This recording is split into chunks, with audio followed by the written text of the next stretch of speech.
What is up, guys? Welcome back to the front office report. Today, I'm here on my own. Unfortunately, everyone was too busy to come and hang out with me and talk about some transfers, which is sad, you know. But I'm going to hold down the fort, just me on my own.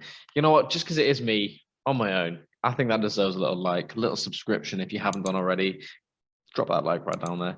As I said, we're going to have a little chat about some of the more recent transfers again. We've had a few big blockbuster moves. First one, I think we have to talk about the GOAT. Lionel Messi he's joined Paris Saint-Germain. We don't really know, obviously. He was a free as such.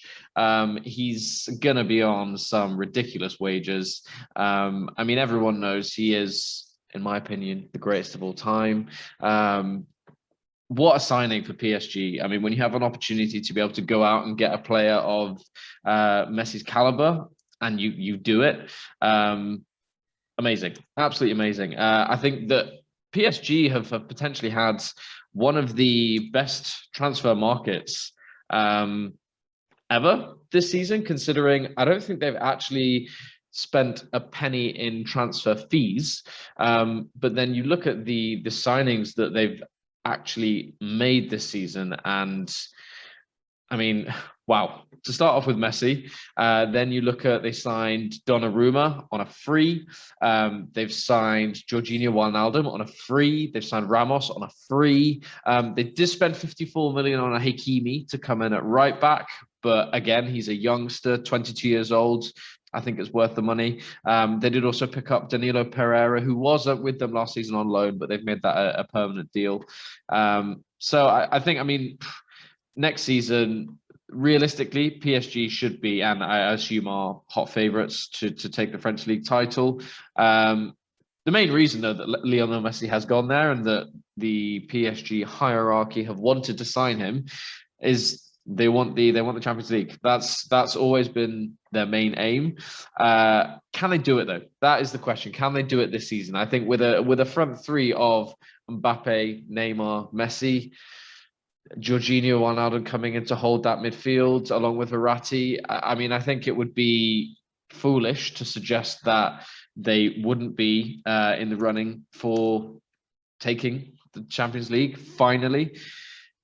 I think that Man City are probably going to be up there as other favourites for looking to take the Champions League. But, it's going to be a great Champions League. I really, really hope, I would love it if Messi ends up going up back against Barcelona at some point during the Champions League. That would be amazing. It looks as though at the minute, PSG are favourites, Man City just behind them, and then Bayern Munich just behind them. Let's see. Anything can happen in the Champions League. Absolutely anything. But what a signing again from PSG. A great season, a transfer market even. And they go into this season looking very, very, very strong. Next player that I wanted to touch on is Romelu Lukaku, who is returning to Chelsea for a reported fee of approximately £97.5 million. Now, he hasn't been at Chelsea since 2011. And even so, in his 2 seasons that he has played with Chelsea as such, he only ever recorded 10 appearances before moving on to Everton for a few seasons, then Manchester United, then Inter Milan. The last 2 seasons at Inter Milan have been fantastic for him. 95 games, 64 goals, 16 assists. And he has become one of the premier strikers in the world. No doubt about that. I think that Inter Milan seem to be having an absolute fire sale at the minute. They seem to be in a lot of financial difficulties. So it was obvious that he was going to be on the move. He is one of the top touted players. And I think another very good signing for Chelsea, Abramovich has done as he always likes to do. He has money, he spends it. I do think it brings up a couple of interesting questions, though. What do Chelsea now do with Timo Werner? He has obviously signed their sort of last season's big money signing coming into the striking option. How do they play this now? Because yes, he had a tough season, Timo Werner, last year. He didn't light up the league quite as many thought he might have done. I think, including me, I remember that last season I was desperate for Liverpool to sign Timo Werner. I thought he was going to be sick. But we've seen in the past, strikers come in and they do struggle with the league sometimes. 6 goals last season for Timo is not good enough, though. Did Abramovich just get impatient already? Who knows? I think Lukaku coming in, once he has sort of a few weeks to get back sort of into the Chelsea system, and he will need to adjust back to the Premier League, obviously very different to Serie A. I mean, I don't see why he couldn't be going for that golden boot next season with your Harry Kanes, with your Mo Salahs, etc., etc. I think it's really showing Chelsea are wanting to get back into that upper echelon of the Premier League. Obviously, they did win the Champions League this season. They've taken that, capitalized on it, and Abramovich has done exactly what I really wanted Liverpool to do after they won the Champions League and spend some money, but they didn't, and they still haven't. But I'm not going to turn this into a Seb is salty about the Liverpool owners episode, because that's not why we're here. Might need to do that another time, though. But yeah, I think it's a great signing for Chelsea, and I think the top 4 race for the Premier League is going to be another fantastic one. I think this could be the closest that we've had in years. Obviously, it's sort of been Liverpool or City for the last 4 or 5 seasons. I genuinely think we could have one of 4 winners. United, Liverpool, City, Chelsea, I think have to be the 4 favourites. At the minute, City are the favourites, then Chelsea, then Liverpool, then United, and then way back you have sort of Arsenal, Leicester, Tottenham. It's going to be close. It's going to be really, really close. I think that Liverpool sort of bringing back all their centre-backs from injury is going to be a massive game changer. United have made some good signings, so they're going to be very much in the running. The next signing that I wanted to move on to was Jack Grealish. Finally made his move, completed his move even to Manchester City. Obviously, this was a rumour that we've been talking about for months. Another fantastic signing, I would say. It's a lot of money, triple figures, over 100 million. And again, into a City side that Pep Guardiola, we know, loves to rotate his players. I don't know how who he's going to start with. Nobody knows who Pep's going to start with for the season. They have got a couple of injuries. I think De Bruyne is out at the minute. I want to say that Sterling's out as well, but they have got a couple of injuries. So Grealish could actually see some time starting off this season. It's going to be a struggle once all of those players come back. How's Grealish going to get the playing time that he probably wants? I mean, Man City could literally field 2 teams, and they're going to be fighting on 4, 5 different fronts, trophies-wise: Premier League, Champions League, League Cup, FA Cup. They're going to want to win all of them, obviously. So he probably will end up seeing a fair amount of game time. I think it just depends on how much, whether he can usurp someone like Bernardo Silva, who seems to have dropped down the pecking order a little bit and has been rumoured with a move away from City. Sterling hasn't perhaps had the best of seasons with City last season. It brings up options for Pep, which has never been really an issue for him. But I'm concerned about Man City. I think that they have got the deepest squad by far in the Premier League.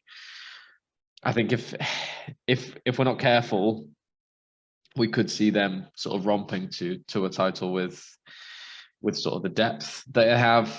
The only real issue you could maybe say that they haven't quite got that striker. Gabriel Jesus, again, last season wasn't quite on it. That's sort of one thing. They haven't really replaced Aguero.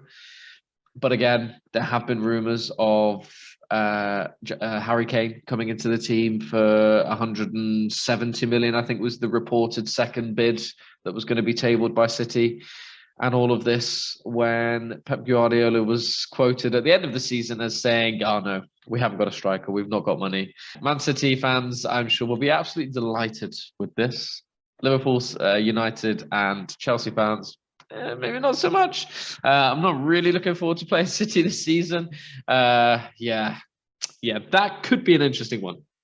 We're going to move on to a couple of teams that are slightly lower down in the Premier League who have made signings. Speaking of Grealish, moving away from Villa, they have reinvested some of their money into Danny Ings. And I honestly think fantastic signing for Villa. Absolutely fantastic signing. Ings had a great season last year for Southampton, for a team that, despite finishing in the lower half of the table, he ended up on double figure goals. So Ings last season for Southampton, he ended up with 12 goals last season, but that was an interrupted season. He did have some injuries. And then the season before, 22. So 41 goals in 91 Premier League games for Southampton is fantastic. Again, despite the fact that Southampton finished the season in 15th place. I mean, what a signing for Aston Villa. And again, they're another team that have made some fantastic signings this season. I'm really high. What? I'm really high on Aston Villa this year. I'm quite optimistic, well, for them anyway, about how well they're going to do this season. I could even see them potentially cracking the top 8 of the Premier League potentially this year. I don't see why they couldn't be as strong, and I apologize in advance now for Omar and Daniel, because they are probably going to have a go at me for this, but I don't see why they are not as strong as Arsenal now. They've signed Emi Buendia from Norwich, Danny Ings, Leon Bailey from Bayer Leverkusen, which is a fantastic signing. 23-year-old winger, has been lighting up the Bundesliga. I think that's a brilliant signing. They brought back a bit of a Villa legend in Ashley Young for a bit of experience, just come off over from winning the title at Inter. Brought back in Axel Tuanzebe on loan from United. So I honestly think they could be sort of the surprise team of the Premier League this year. I could see them sort of disrupting that Premier League top 8. As I say, I don't see why Arsenal are stronger than them necessarily. Arsenal are still looking for players, as I'm regularly updated by Dan and Omar, or not always the players that they're looking for. Odegaard is who they're hoping for, and I think they could do with that creative midfielder. I'm still not completely sold on the Arsenal defence, which has been hit or miss at times, although I'm sure I remember one of the guys saying that from sort of January onwards to the end of the season, Arsenal had one of the best defensive records in the league, so maybe Arteta ball is working. I don't know. I think, again, that I think it's going to be top 4 of United, City, Liverpool, Chelsea in an order. That's not my order that I'm going with. And then sort of your next 4 or 5 teams, Arsenal, Leicester, Spurs, Villa, to fight that out. It's going to be close, I think, across the Premier League with these sort of little battles for positions. I can't wait for it. Honestly, I can't wait for it. If you can't tell, I'm a very excited boy. Just finishing off, we're going to talk about a couple of signings that Spurs have made to bring in some reinforcements after all the problems they've had over the summer with Harry Kane. Is he going to leave? Is he not? Did he not train? He said he wasn't training. It was agreed that he wouldn't be there. Yeah, a bit of a mess going on with that. But they have brought in a Brian Gil. I think that's how you say it, but I'm sure my Spanish pronunciation will be corrected by Gabo, so apologies if it's not quite there. They've brought in a couple of players from Atalanta, Pierluigi Golini and Christian Romero as a centre-back. I think if they can manage to keep Kane, like I said, again, they've got a new manager in Nuno Espirito Santo from Southampton, who I think it was very astute. Sometimes, you just get stale with the manager-club combination. So I think it was time for him to have a little bit of switch up. I think it's a great managerial signing for Spurs, even though it seems that it was about their 47th manager that they went through and they just couldn't get anyone. I still think that is a good signing. And, he'll find some Portuguese gems to bring along to Spurs at some point, I'm sure. But yeah, no, I think it's solid options to bring in for Spurs. Again, Brian Gil is 20 years old, young player. He's going to be one sort of for the future. Left winger, again, just gives them options, especially because they did lose Argentinian winger who I forgot the name, Eric Lamela. I think he went the other way as part of almost like a swap deal. Gareth Bale has obviously gone back to Real Madrid. Not sure what's happening with him, but he's not returned. So, yeah, I think, I don't know, some astute signings from Spurs.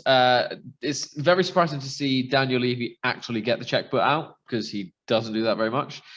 But he has done so. Whether he's done that only because he knows that he's going to be sending Kane the other way, we don't know. But I think only time will tell. I think I'm going to leave it at that, though, guys. That's only just, as I say, a few more transfers that we've had recently. Premier League season is here, though. It is here. If there's any transfers that I've forgotten about, let me know. Drop it in the comments. If there's any transfers you want to comment on that I've talked about today, again, drop it in the comments. Let me know what you think. We will see you hopefully next week for a little prediction video. Aside from that, I'll leave it at that. Thank you very much for watching, guys. Drop that like, subscribe. Peace.